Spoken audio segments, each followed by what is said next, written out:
479 urnas, ou seja, 3,6% do total. Os eleitores nesses locais estão votando em cédulas de papel. A região mais atingida por esse problema foi a Zona Sul, no bairro do Grajaú, onde houve problema na rede elétrica.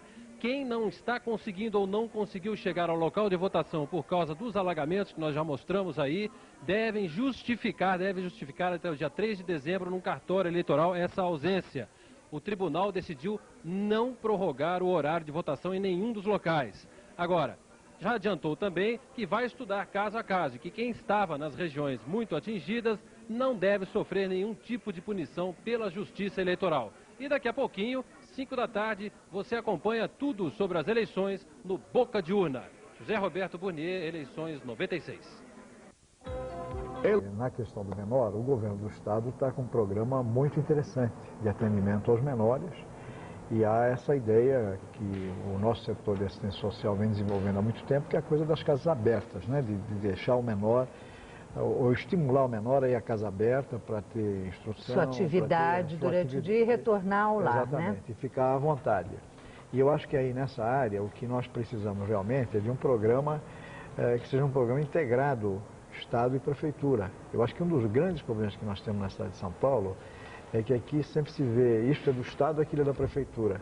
E, na verdade, o Estado atual vem fazendo a sua parte, a Prefeitura vem sendo, inclusive, acionada pela Promotoria Pública por não estar agindo nessa área, e o que nós precisaríamos ter, e aí o Serra seria uma garantia disso, era uma integração de atuação claro, conjunta, porque está com ambos o mesmo partido. Agora, isso independe, não independe? Quer dizer, a vontade política deveria existir independente do partido. Deveria ser independente. Agora, eu vou te dar um exemplo de uma coisa que eu acho dramática. Essa é uma que é dramática, das crianças, em que não há essa integração e não há sequer intenção da Prefeitura em integrar. Agora, eu dou um outro exemplo, que é tão dramático quanto, que é o exemplo do metrô. Quer dizer, o metrô está com 13 quilômetros de linha, ficou com 13 quilômetros de linha praticamente paralisados durante os últimos 6 anos. A Prefeitura, com dinheiro, ao invés de voltar a investir no metrô, não, preferiu fazer túneis. Em detrimento de quem? Em detrimento do cidadão de São Paulo. O congestionamento médio diário, que era de 42,5 km em 92, passou para mais de 100. Ou seja, quando nós poderíamos ter acrescido 30% de linhas de metrô com o dinheiro que foi usado no túnel. Claro, nós vamos voltar a mais exemplos, porque isso é super interessante da gente abordar. Em um segundo, eu tenho que chamar agora um link no Jockey Club, por favor. Muito bem, voltamos a falar aqui do Jockey e o tempo por aqui modificou completamente. Até agora há pouco nós tínhamos mormaço, sol e neste momento céu totalmente encoberto e muita chuva. E o movimento por aqui também já vai diminuindo bastante. Aqui, nesta zona eleitoral da cidade, votam 19.800 pessoas. E neste momento, o número de pessoas que passa por aqui já vai diminuindo bastante. Agora vamos procurar saber das pessoas se elas estão tendo dificuldades para votar. Me acompanhe aqui, Giovanni, vamos saber se elas estão enfrentando dificuldade por causa do voto eletrônico. O senhor já votou? Não, vou votar agora. Está chegando na última hora? Isso, Por quê? Ficou preso no trânsito? Não, eu tinha algumas coisas para fazer em casa, né? Então eu resolvi deixar para a última hora, que é mais tranquilo também, né? Acha que não vai ter dificuldade nenhuma? Não, tá muito fácil, né? Pelo que mostrou na televisão, tá fácil, né? Tá bom, então. Vamos saber agora de alguém que já tenha votado. A senhora aqui, por favor. Vem aqui um minutinho. Isso, vem aqui, por favor. Já votou? Já. Teve alguma dificuldade? Não, nenhuma. Meu filho que votou por mim. Como assim? Ele já sabe, é fácil. Eu apertei botão pra ela votar. Eu apertei botão pra ela votar. E que botão que você apertou? Que cor que era? Eu apertei um que formou o 11, que era o pita. Depois eu confirmei. Daí botei um de novo e confirmei. Muito bem. A senhora que ensinou isso pra ele ou ele viu na televisão? Aprendeu na televisão. Então não teve nem que ter o trabalho de aprender a votar. O filho aprendeu pra senhora. Foi fácil. Tá certo, então. Hora do voto 90. Aprender pela televisão e de conseguir votar corretamente. Bem, vamos voltar aqui. Então, nós estamos falando das incoerências entre nós termos administrações que não se interligam, né? A gente tem também o problema de verba, que é outra questão grave. Como a gente analisando hoje a situação do Estado, a situação orçamentária do Estado, problemática. Prefeitura, também pegaríamos uma prefeitura problemática pelos números que o senhor conhece? Olha, veja o seguinte, a Prefeitura, no início da gestão atual, tinha uma dívida que era aproximadamente 50% das receitas correntes. Hoje a dívida da prefeitura supera de muito as receitas correntes. A receita corrente esse ano talvez fique em torno de 5 bilhões e pouco, 5 bilhões e meio, e a dívida vai ultrapassar até o fim do ano 6 bilhões de reais. Portanto, nós tínhamos o município numa situação confortável, contrário do Estado, que tem uma dívida que é 3 vezes o orçamento, e a prefeitura tinha uma dívida inferior à sua receita corrente anual. Hoje ela está ultrapassando a receita corrente anual e o pior, com encargos da dívida crescentes. Então eu não tenho dúvida em afirmar que o futuro prefeito, seja ele quem for, vai encontrar dificuldades muito grandes, porque o principal item de despesa passa a ser serviço da dívida. Serviço da dívida. Agora, isso é que me deixa, às vezes, um pouco preocupada. Será que isso o eleitor entende? Porque o que a gente está vendo claramente é uma rejeição ao governo Mário Covas, até no sentido de a gente extrapolar isso para o seu partido como um todo e para José Serra como candidato a prefeito. Por outro lado, uma aceitação desse endividamento. Será que o que a população quer saber não é de resultados práticos e não implicando se isso daqui a algum tempo gerará problema? O que ela quer realmente são obras? Olha, primeiro, eu discordo de você que haja uma rejeição do governo Mário Covas. Eu acho que não é isso que está sendo discutido. Quer dizer, a população foi colocada diante de problemas ligados à cidade. Não acredito na interferência nem do governo federal, nem do governo estadual. A questão básica é a proposta para a cidade. E aí, evidente que nós não temos ainda os resultados. A gente tem as pesquisas que indicam que o candidato a prefeito está na frente e estará no segundo turno. Muito bem, isso dá uma avaliação positiva da atual administração. Eu não tenho dúvida em afirmar aqui o seguinte: a cidade de São Paulo, não sei de outra cidade, mas a cidade de São Paulo, eu fui vereador aqui 12 anos, conheço bem como é que funciona essa coisa. A cidade de São Paulo, a ideologia do cidadão paulistano é muito ligada à questão do automóvel. Eu era estudante e lembro quando Faria Lima tirou o bonde da cidade, sob o pretexto de que os bondes atrapalhavam o automóvel. E isso era unanimidade na cidade. Na Câmara, na época que tinha 45 vereadores, só 2 foram contra isso. Hoje todo mundo sabe que tirar o bonde foi um erro. O bonde era um verdadeiro metrô de superfície. Pois bem, esta questão do automóvel, da obra viária, do túnel, é uma coisa que impressiona o cidadão. Agora, eu me pergunto... pelo menos em parte, em algum momento, a situação daquele que tem automóvel. Se você pensar globalmente, a situação não melhorou, ela piorou. Porque os congestionamentos estão na faixa dos 42, estão superior a 100. Eu estou falando de congestionamento médio, não estou nem falando dos 230 de pico, não estou falando dos médios. Então, do ponto de vista, digamos, objetivo da locomoção das pessoas da cidade, piorou. Em engenharia, então, inclusive, parece que a distância mais curta entre congestionamento é jogar para o túnel seguinte. Exatamente. Né? Então, veja bem, essa argumentação do sistema viário, ela não resiste aos fatos. Quer dizer, agora, então eu não pensar... uma observação. Não da rejeição. Primeiro, eu não posso concordar com o senhor, que o senhor disse, não concorda comigo, eu também não posso, de que não há uma forma de ecoar sobre a candidatura da prefeitura o governo federal e o governo estadual. E no caso específico do governador Mário Covas, o que ele enfrentou foi realmente um endividamento muito grande e aí não poder realizar muita coisa. Mas olha, eu acho que as coisas chegam às pessoas atrasadas. Na verdade, o governador pegou esse endividamento, que todo mundo sabe, mas está fazendo no Estado coisa que talvez as pessoas não saibam. Por exemplo, a Sabesp está fazendo esse ano o maior investimento da sua história. Não é do governo passado, está fazendo um investimento da ordem de R$1 bilhão. Ou seja, há um programa de obras em andamento. Habitações, até a televisão tem mostrado, já foram entregues 20 mil unidades habitacionais. Tem um programa em construção de 90 mil unidades habitacionais. Quer dizer, isso não foi feito em governo nenhum anterior. O programa de ampliação do potencial energético do Estado de São Paulo vai ter, talvez no governo Covas, o maior aumento que já houve. Então, veja, o metrô, o governador vai entregar agora, até o próximo ano, 13 quilômetros de metrô, ou seja, o metrô nesta administração Mário Covas... Então, se a gente pegar essas áreas, quer dizer, seriam áreas que, se eleito, o prefeito Serra iria entrosar na área de saneamento, na área de transporte com o governo federal, com o governo estadual. E na área de saúde, na área de metrô. Quer dizer, uma das coisas mais fortes do nosso programa de governo é exatamente a integração na área do sistema viário e do transporte coletivo, porque nós temos presente que a ação no sistema de transporte coletivo tem que ser uma ação integrada Estado e metrô. A prefeitura hoje, infelizmente, ela só administra os 11 mil ônibus que ela bota na rua. O resto, os ônibus intermunicipais, a malha ferroviária de 140 quilômetros, o metrô de 43 quilômetros, que administra o Estado. Isso é um erro, é um equívoco e teria que haver essa integração. Então, sendo a nossa proposta é exatamente esse, é recuperar ferrovia. Veja, nós temos 140 quilômetros de malha ferroviária na cidade, que é um verdadeiro metrô de superfície, com uma ação integrada, Estado e município, pode recuperar essa malha ferroviária para ser usada como transporte urbano. O metrô, com a entrada da prefeitura, pode ampliar a sua capacidade de investimento. Veja que o governador está terminando as obras do metrô, vai terminar essas obras que estavam paralisadas, graças a recursos do governo federal. Então eu vejo que essa possível integração dos 3 níveis de governo seria muito positivo para a cidade. Agora, evidentemente, essa é a nossa argumentação, essa é a nossa proposta, a população decide. As pessoas, às vezes, eu não quero aqui fazer crítica de ninguém, não quero me meter a ser, enfim, um analista da razão dos demais, né?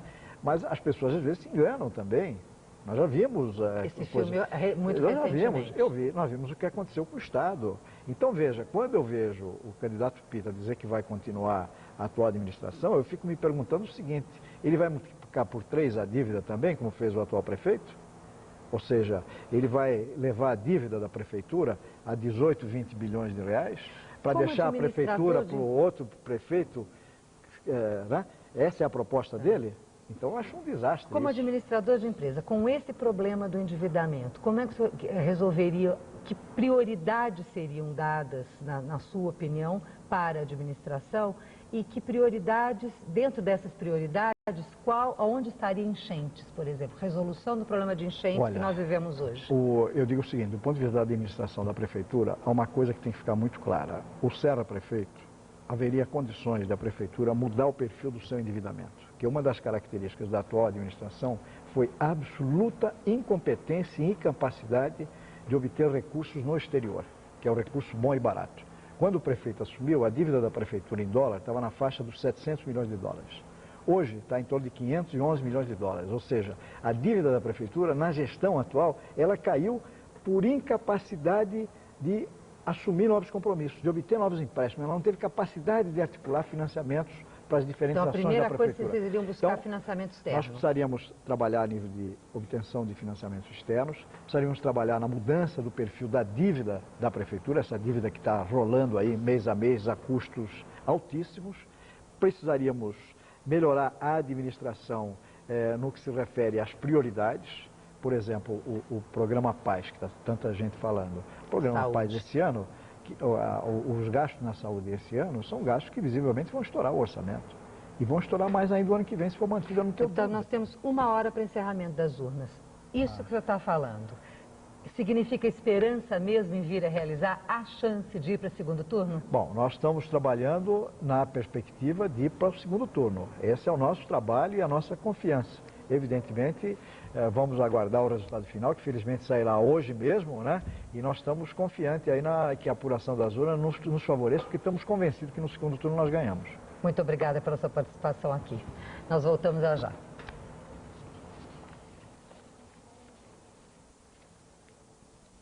Viva um pouquinho, ame um pouquinho. Joe é muito vivo. E lindas encrencas, as garotas. Prepare-se para receber o Rei do Rock em sua casa.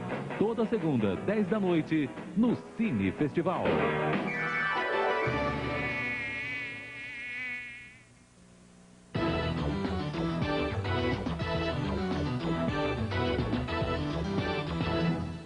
Mais de 10 mil agências dos Correios trabalharam hoje para receber as justificativas dos eleitores. Se você não pôde votar e nem justificar, o prazo é de 60 dias para regularizar a situação com a Justiça Eleitoral. Quem não pôde cumprir o dever com as urnas hoje teve um outro compromisso. Das 8 da manhã até as 5 da tarde, mesmo horário da votação, mais de 10 mil agências e postos dos Correios em todo o país ficaram abertos para os eleitores em trânsito se justificarem. Nos 2 turnos, a expectativa é de que 10 milhões de brasileiros troquem o voto pelo formulário de justificação. Por que você está justificando o voto? Porque eu mudei o meu domicílio, não? Eu residi em Porto Alegre, agora estou residindo em Curitiba, então estou justificando. Eu sou de Voiporã, não moro aqui, então é a segunda vez que estou justificando. Eu moro em Nova Londrina e não deu para eu ir. Quem estava fora do domicílio eleitoral e não explicou a ausência do voto nas urnas, tem agora 60 dias para se justificar perante o TRE. A multa pode chegar a R$ 88. As consequências podem ser piores ainda. Quem não vota e não se justifica também não pode tirar passaporte. Fica automaticamente fora dos concursos públicos. Perde a chance de financiamento da casa própria e não pode fazer vestibular, entre outras punições. Com o fim do horário de votação, a festa... eletrônica, a princípio, foi eficiente. Até o meio-dia, 164 urnas da capital apresentaram problemas e foram substituídas por cédulas tradicionais de votação. Segundo o TRE, esse índice de pouco mais de 1% de problemas era previsto nessa eleição. Logo mais, às 7 da noite, o TRE divulga o primeiro boletim da apuração das eleições em São Paulo. Denise Barbosa, na hora do voto. Pois é, na participação da Denise, a gente viu o trânsito na Avenida Paulista, muita comemoração. E a melhoria do transporte coletivo foi o carro-chefe da campanha de vários candidatos à Prefeitura de São Paulo. Na campanha da TV, as soluções vinham com rapidez e perfeição, mas nas ruas, a realidade contraria as imagens de campanha. Promessas todos fizeram. Agora resta saber se o futuro prefeito vai corresponder às expectativas do eleitorado. O candidato do PPB, Celso Pitta, por exemplo, embarcou na computação gráfica e viajou no seu fura-fila. Ele passa na frente. Fura-fila! Ele é mais confortável. Fura-fila! Ele leva mais gente! Enquanto isso, os eleitores andam insatisfeitos com todo tipo de transporte coletivo. Na cidade de São Paulo, 6 milhões de pessoas são transportadas diariamente por 11.200 ônibus, uma quantidade insuficiente para tanta gente, principalmente nos horários de pico. E o resultado dessa deficiência no transporte é este aqui. Milhares de passageiros viajam sem conforto e, na maioria das vezes, de pé. Falta mais ônibus, né? Se eu chego 7 horas, eu consigo pegar esse. Aí depois só 7h40 que eu consigo pegar outro. Tudo ônibus velho, tudo quebrado. Passageiros tudo tropeando em cima do outro. O transporte ferroviário seria o mais adequado para o trabalhador. É o mais barato e, como anda na linha, escapa dos congestionamentos das ruas repletas de veículos. Mas os usuários se queixam de que os trens que eram rápidos hoje andam devagar e quase parando. Por isso que teve um quebra no outro dia aí em Peru, por causa disso, muito atraso à tarde. Sobe pelas portas, vem por cima do trem pendurado. Briga, morte. Não tenho medo, eu sofri um arrastão nesse trem aí. Outro alvo que esteve na mira dos principais candidatos durante a campanha eleitoral foi o metrô, que nem é administrado pela prefeitura, mas pelo governo do estado. O metrô de São Paulo existe há 22 anos e em 2 décadas não passou de 43,5 km de extensão. Hoje, para o tamanho da população, seriam necessários mais de 100 km, como acontece nos metrôs das principais capitais da Europa. Nos horários de pico, a todo minuto, as plataformas ficam desse jeito. O passageiro parece uma sardinha em lata. Com a falta de espaço, tem gente que sente até dificuldade para respirar. Quando as portas do trem se abrem, parece o estouro da boiada. Sufocante. Muitas vezes a gente passa mal. Para fazer o percurso, que em média demoraria em torno de 20 minutos, ele demora 40 minutos. Eles falam que o metrô para por um motivo de garoa, por um motivo de chuva. No dia de sol, ele continua parando a mesma coisa. E quem embarcou mesmo de carona no metrô foi o candidato do PSDB, o ex-ministro do Planejamento, José Serra. Nós temos é que fazer mais metrô, que é viável, definitivo. Cansada de promessas, boa parte da população não acredita muito na continuação das obras do metrô. Esse governo, ele fala, não fazem nada. O número de policiais nas ruas de Recife não foi suficiente para evitar a boca de urna. Militantes e cabos eleitorais distribuíram material de propaganda de seus candidatos sem respeitar a distância de 100 metros do local de votação. Um pequeno tumulto aconteceu no Colégio Estadual IEP. O candidato do PT à prefeitura, João Paulo, foi votar e os militantes com bandeiras acompanharam o petista no prédio do colégio. O juiz Eloy de Almeida recolheu as bandeiras pessoalmente. Algumas urnas eletrônicas estão apresentando problemas em vários locais do país. O número é pequeno, mas no Rio de Janeiro, uma eleitora perdeu o voto por causa de uma urna com defeito.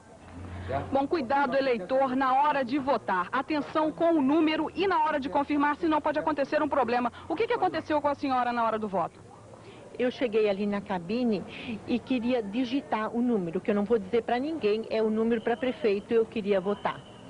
Então, eu digitei o primeiro número. A senhora tem certeza que digitou o número certo? Não, eu digitei o primeiro número. E quando eu digitei o primeiro número, a máquina começou assim. Então, o problema foi da máquina. Como se resolve um problema desse na máquina? Tem que ligar para o TRE, ver se está realmente acontecendo esse erro mais uma vez, né? Então, o voto da eleitora foi perdido, foi anulado. Foi anulado. O que eu vou fazer? Mas realmente foi que eu não vi o retrato na tela, eu não vi. Eu queria apertar o segundo número, não deu. Daí apareceu vereador. Qual é a sessão que a senhora votou? 148. Elaine Correia, na hora do voto. O candidato à prefeitura de Porto Velho, pelo PRONA, Edgar Azevedo, caiu, mas não foi nas pesquisas de opinião, não. Foi de uma altura de mais de 3 metros em um ultraleve. O acidente foi hoje pela manhã. O candidato não sofreu qualquer ferimento grave e passa